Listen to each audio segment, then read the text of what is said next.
At Xerox PARC, we've been investigating the marriage of 4 different technologies: pen computers, wireless networks, infrared sensors, and radio frequency or RF sensors. By weaving these together, we can enhance the user experience and blur the boundary between physical and virtual information. For example, here's Anuj, a computer researcher working in this enhanced environment. Anuj has been asked to update a research paper. He can't remember where the paper is stored on the network. It's been on the back burner for a while. However, Anuj can find an old printout of an earlier version of the paper. Anuj wraps the document on the computer. The document is tagged with a link to the latest virtual version on the network, which is then loaded into Anuj's computer. Anuj begins to work on the document and comes across a reminder to insert a quotation from a reference paper. The bookmark marks the physical page, but is meaningful in the virtual setting too. When Anuj wraps it on the pen computer, the bookmarked section is loaded. Anuj can easily copy the paragraph into the article. However, noticing that it is written in French, Anuj must first translate it to English. To invoke the French to English translation service, Anuj wraps his French-English dictionary against the pen computer. Everyday tools can keep their familiar meaning in this augmented electronic world.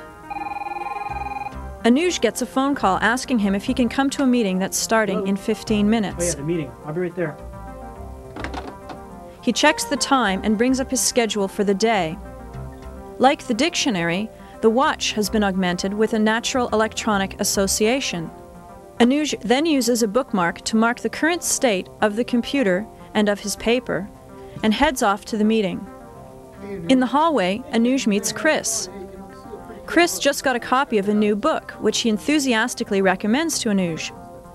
Anuj skims it and agrees that it would be great reading for his next airplane trip.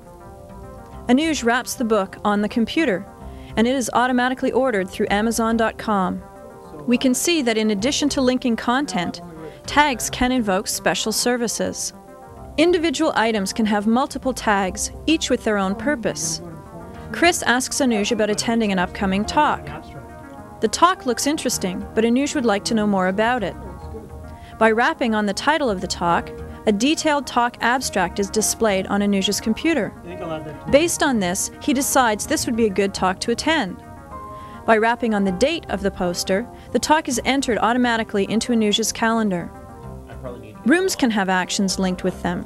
As Anuj enters the meeting room, he uses a laser pointer to tell the IR beacon in the ceiling that he has entered the room.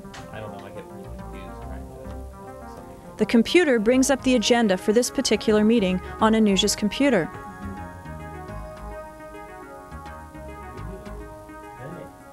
Hey guys, so what I miss? Oh yeah, that was referred to in a report. In the meeting, Anuj refers to a report issued about a month ago. A visiting colleague asks Anuj if he can email him a copy.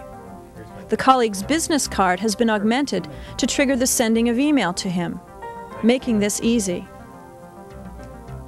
Leaving the meeting, Anuj decides it would be nice to have a printout of the report to read on the bus ride home. Spying a nearby printer, Anuj gets the document printed out. He doesn't need to know the printer name or the file name for that matter. Area and object tags can provide dynamically changing content information, such as stock price. At Xerox PARC, we've linked a fountain to the Xerox stock price. The better the news, the greater the flow. As Anuj walks by the fountain, an IR beacon senses Anuj's computer's presence and automatically displays an exact stock quote on the computer. We hope this sequence has shown that by melding networks, sensors, and portable computers, a new and powerful user experience is possible. The examples you've seen in this video demonstrate only a few of the many possibilities.